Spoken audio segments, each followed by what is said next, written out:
Florante at Lara. Saklolo! Saklolo! Tulungan niyo ako! Tulong! Tulong!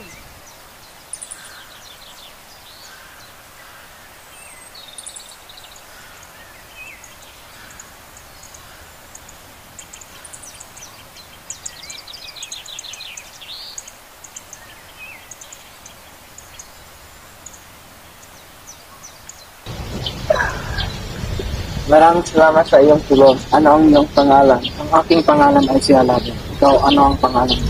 Ako naman si Florante. Ikaw nagagala kitang makilala. Salamat din sa tulong mo. Ano man, maaari ko ba itanong sa iyo bakit ano dito?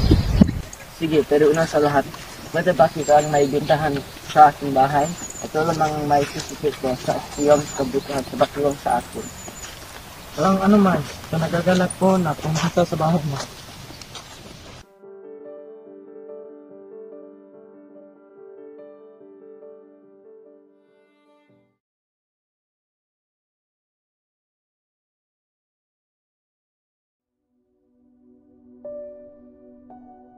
Anak, mahirap magsabihin, ngunit gusto ko lang ipaalam sa'yo na patay na iyong ina. Bumalik ka na dito, tatay. Pumunta si Florante para magpakita kay Laura.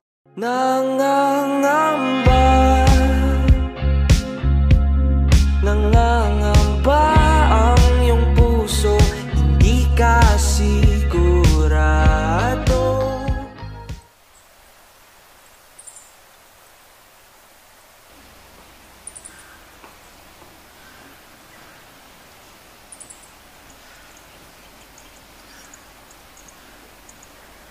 Sana araw-araw na ang kaligayahan na nadarama ko, ngunit kailangan ko nang bumalik sa amin. Laura, huwag kang mag-alala, ngunit sa pag-alis ko ay nasa iyo pa rin ang aking puso.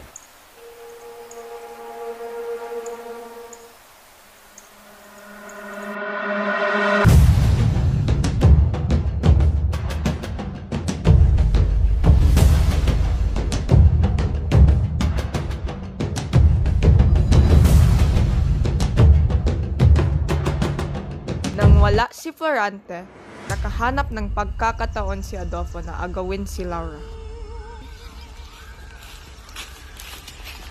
Ano ito, Adolfo? Anong ibig sabihin nito? Wow, ating mahal. Bakit si Florante yung nabili? Nandito naman ako. Hindi kita mahal, Adolfo. Si Florante ang mahal ko. Alam mo yan. Kung ganyan, piliin kita, mahalin mo ako.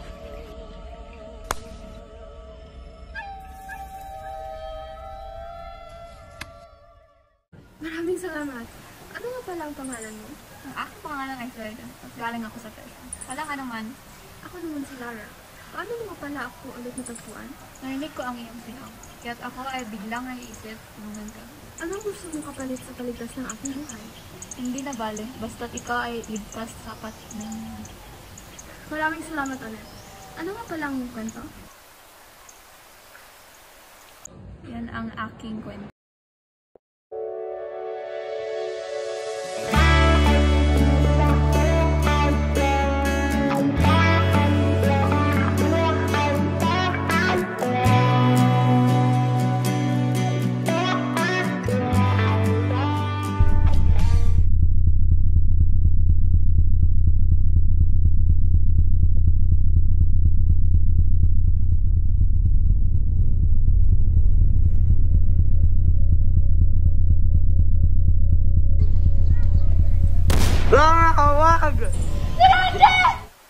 Dinala ni Laura ang katawan ni Florante. Tay! Tay! Anak, kayari kay Florante, bakit siya'y duguan? Diyos ko po, sige, pumasok kayo. Sa panahong nagpahinga si Florante, nahanap ni Adolfo ang kanilang tinutuluyan. Kaya kailangan nilang umalis agad.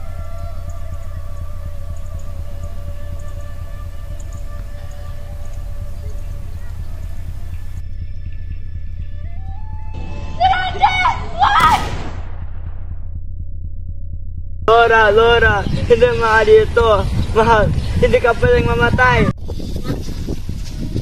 Dali, ikaw ako dito.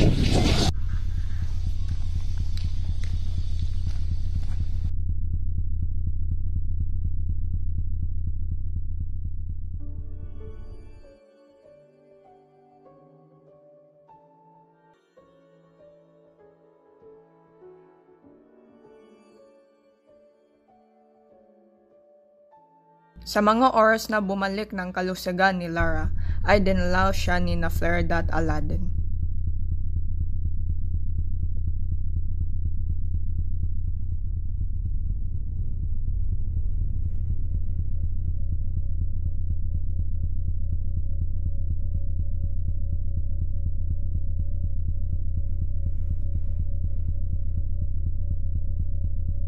Nakahanap ng pagkakataon si Adolfo na salakayin si Florante. Ngunit, nagawa niyang saktan siya at makatakas. Pagkatapos ng engkwentro na iyon, iniwan sila ni Adolfo at sa wakas ay namuhay na sila ng mapayapa. Tungalay kong arana para sa dalagang walang kasing ganda. Amoy rosas ang alimoyak kung